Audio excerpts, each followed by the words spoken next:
Dayton, Ohio, a second mass shooting in the United States in less than 24 hours. Mass casualty incident at a school in South Florida. Mass shooting in Kansas City. Deadly mass shooting in a Southern California bar. Opening fire inside a municipal building. There's been a church shooting. Killing a dozen people. At least 14 dead. Which 27 people were killed. At least 59 now dead. Next thing you know, everybody looks and you hear boom, boom, boom, and I just ran as fast as I could. The worst mass shooting now in American history. And it is turning out to be worse than anyone could have imagined. The Jets have done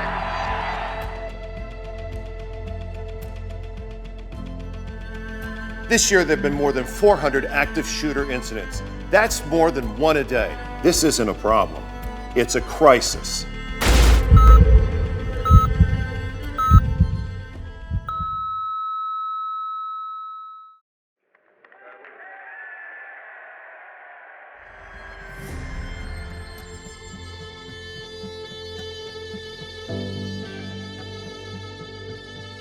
First thing we always hear when we read these reports is, I thought I heard fireworks, or we thought it was a car backfiring, you know? So even in our program, we make sure we set out that goal to teach civilians, you know, to differentiate from sounds of gunfire. Or all the senses. All the senses. From hearing things, seeing things. You know, normally when I'm shopping, I'm not thinking about much other than what kind of apples to buy. Don't forget the crackers, or where are the capers? I'm not thinking about some innocuous noise in the background.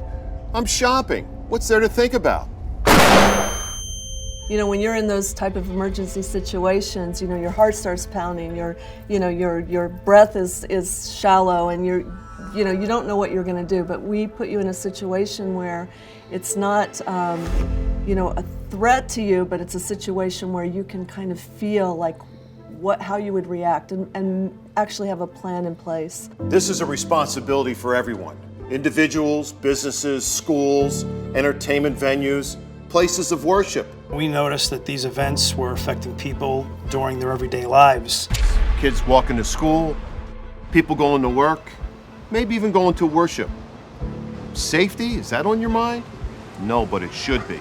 When you're in that situation, you can either be a victim or you can choose to be a responder. And our curriculum will give you the tools to truly transform potential victims into first responders. We will establish a new breed of responders called active civilian responders.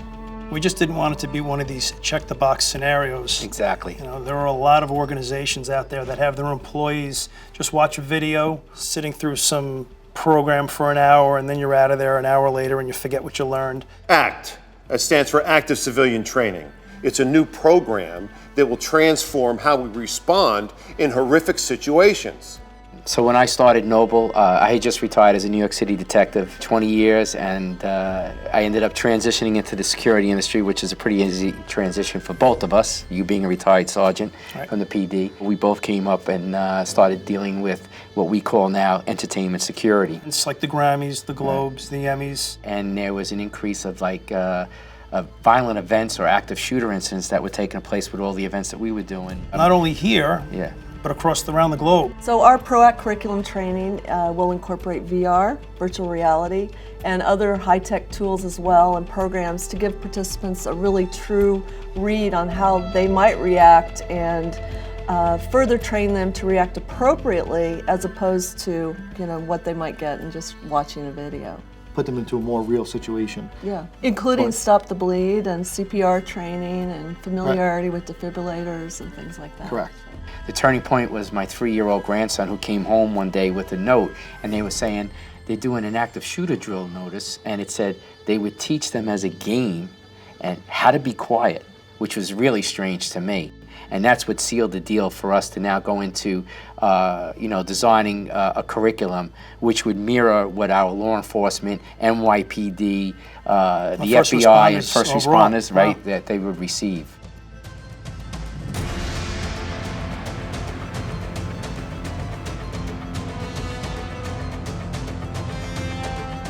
Let's change the outcome together.